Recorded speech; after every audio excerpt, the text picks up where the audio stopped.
Divine journey में आप सभी का स्वागत है। कार्तिक मास महात्म्य कथा अध्याय 11। एक बार सागर पुत्र जलंधर अपनी पत्नी वृंदा सहित असुरों को सम्मानित हुआ सभा में बैठा था। तभी गुरु शुक्राचार्य का वहां आगमन हुआ। उनके तेज से सभी दिशाएं प्रकाशित हो गई।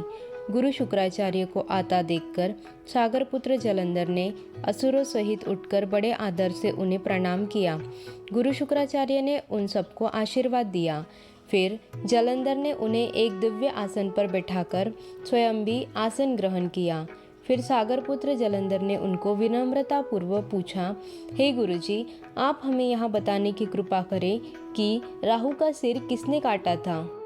इस पर दैत्य गुरु शुक्राचार्य ने विरोचन पुत्र हिरण्यकश्यपु और उसके धर्मात्मा पौत्र का परिचय देकर देवताओं और असुरों द्वारा समुद्र मंथन की कथा संक्षेप में सुनाते हुए बताया कि जब समुद्र से अमृत निकला तो उस समय देव रूप बनाकर राहु भी पीने बैठ गया।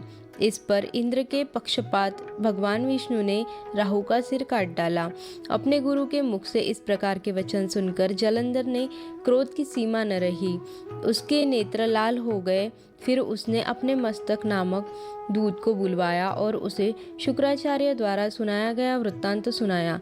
तत्पश्चात उसने धस्मर को आज्ञा दी कि तुम शीघ्र ही इंद्रपुरी में जाकर इंद्र को मेरी शरण में लाओ। धस्मर जलंधर का बहुत आज्ञाकारी एवं निपुण दूत था। वह जल्दी ही इंद्र की सुधर्मा नामक सभा में जा पहुंचा और जलंधर के शब्दों में इंद्र से बोला, हे देवता धाम, तुमने समुद्र का मंथन क्यों किया और मेरे पिता के समस्त रत्नों को क्यों ले लिया। ऐसा कह करके तुमने अच्छा नहीं किया। यदि तू अपना भला चाहता है तो उन सब रत्नों एवं देवताओं सहित मेरी शरण में आ जा, अन्यथा मैं तेरे राज्य का ध्वंस कर दूंगा। इससे कुछ भी मिथ्य नहीं है। इंद्र बहुत विस्मित हुआ और कहने लगा, पहले मेरे भय से सागर ने सब पर्वतों को अपनी कुक्षी में क्यों स्थान दिया और उसने मेरे शत्रु दैत्यों की क्यों रक्षा की। इसी कारण मैंने उसके सब रत्न हरण कर लिए। मेरा द्रोही सुखी नहीं रह सकता, इससे संदेह नहीं है। इंद्र की ऐसी बात सुनकर वह दूत शीघ्र ही जलंधर के पास आया और सब बातें कह सुनाई। उसने सुनते ही वह दैत्य मारे क्रोध के आपने ओष्ठ फड़फड़ाने लगा और देवताओं पर विजय प्राप्त करने के लिए उसने उद्योग आरंभ कर दिया। फिर तो सब दिशाओं पाताल से करोड़ों करोड़ों दैत्य उसके पास आने लगे। शुंभ निशुंभ आदि करोड़ों सेनापतियों के साथ जलंधर इंद्र से युद्ध करने लगा। शीघ्र ही इंद्र ने नंदन वन में उसने अपने सेना उतार दी। वीरों की शंखध्वनि और गर्जना से इंद्रपुरी गूंज उठी। अमरावती छोड़ देवता उससे युद्ध करने लगे। भयानक मारकाट हुई। असुरों के गुरु आचार्य शुक्र अपनी मृत संजीवनी विद्या से और देवगुरु बृहस्पति द्रोणागिरी से औषध लाकर जिलाते रहे।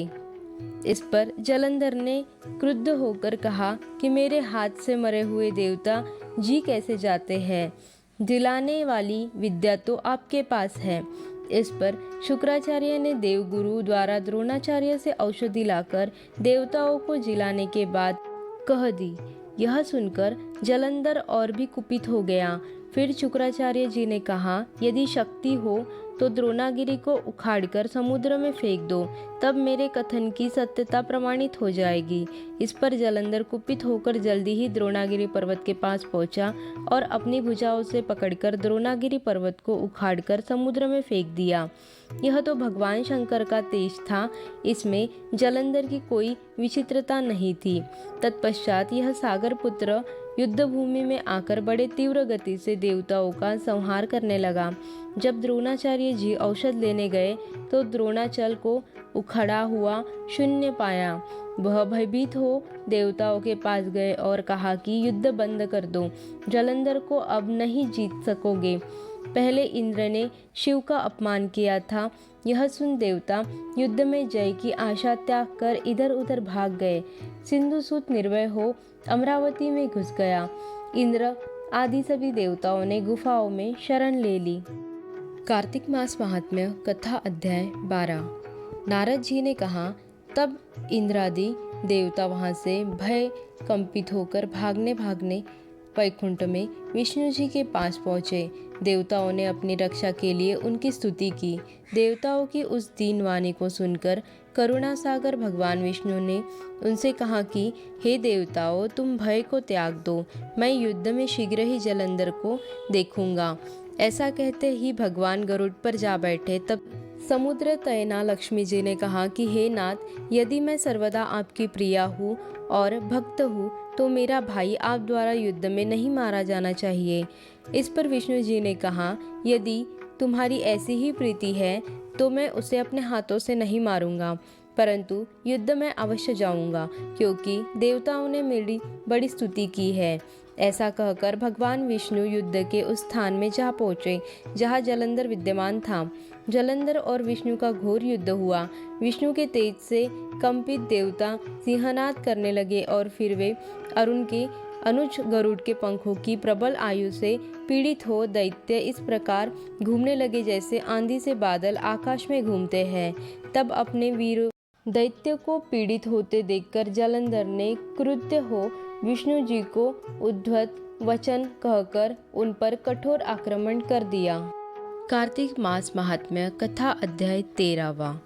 कार्तिक कथा को सुनो, सभी सहज मन लाए, 13वां अध्याय लिखो, श्री प्रभु शरण में आए।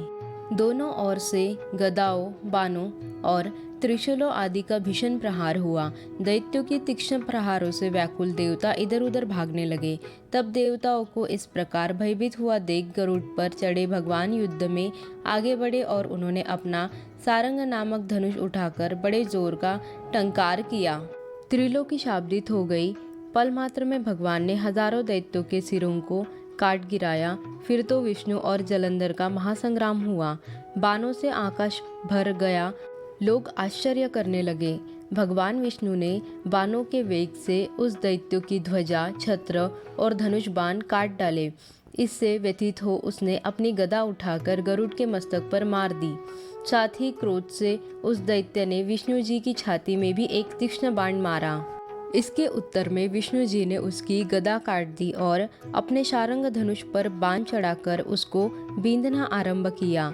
इस पर जलंधर इन पर अपने पैने बाण बरसाने लगा।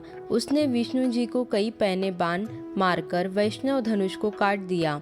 धनुष कट जाने पर भगवान ने गदा ग्रहण कर ली और शीघ्र ही जलंधर को खींचकर मारी, परंतु उस अग्नवत अमोघ गदा की मार से भी वह दैत्य कुछ भी चलायमान न हुआ। उसने एक अग्निमुख त्रिशूल उठाकर विष्णु पर छोड़ दिया।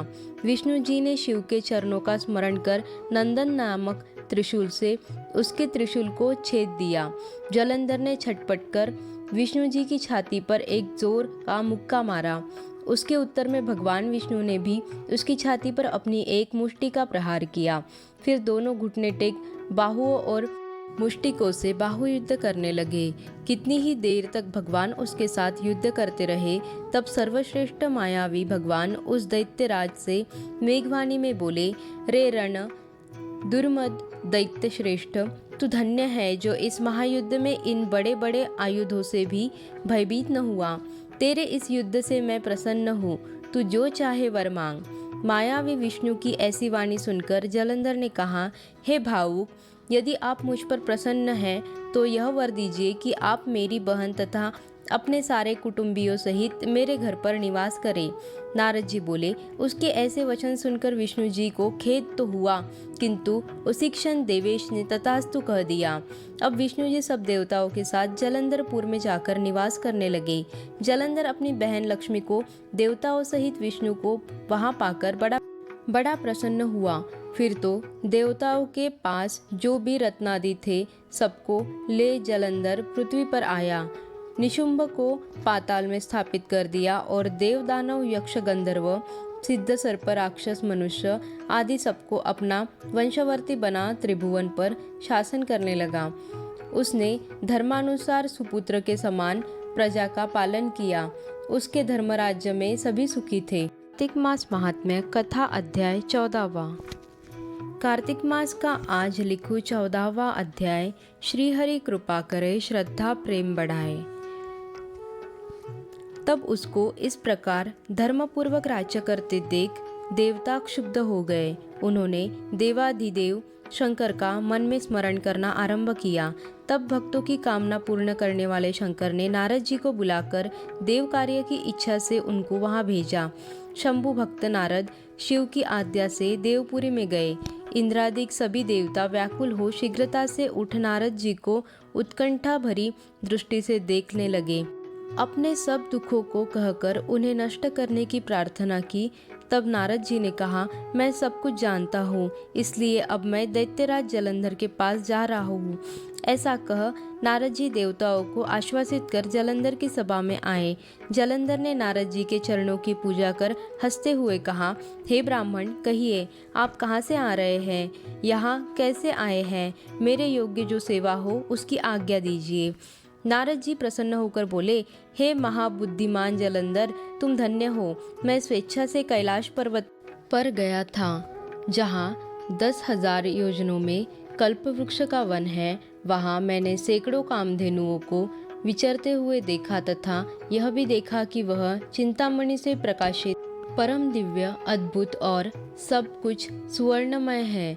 मैंने वहाँ पार्वती के साथ स्थित शंकर जी को भी देखा, जो सर्वांग सुंदर, गौरवर्ण, त्रिनेत्र और मस्तक पर चंद्रमा धारण किए हुए हैं। उन्हें देखकर मुझे बड़ा आश्चर्य हुआ कि इनके समान समृद्धिशाली त्रिलोक में और कोई है या नहीं। हे दैत्येंद्र, उसी समय मुझे तुम्हारी समृद्धि का स्मरण हो आया और उसे देखने की इच्छा से ही मैं तुम्हारे पास चला आया हूँ। यह सुनकर जलंधर को बड़ा हर्ष हुआ। उसने नारद जी को अपनी सब समृद्धि दिखला दी। उसे देख नारद जी ने जलंधर की बड़ी प्रशंसा की और कहा कि निश्चय ही तुम त्रिलोकपति होने के योग्य थे। ब्रह्मा जी का हंसयुक्त विमान तुम ले आए हो और द्युतक, पाताल और पृथ्वी पर जितने भी रत्नादि है सब तुम्हारे ही तो है। ऐरावत, उच्चश्वा, घोड़ा, कल्पवृक्ष और कुबेर की निधि भी तुम्हारे पास है। मणियों और रत्नों के ढेर भी तुम्हारे पास लगे हुए हैं। इससे मैं बड़ा प्रसन्न हूँ, परंतु तुम्हारे पास कोई स्त्री रत्न नहीं है।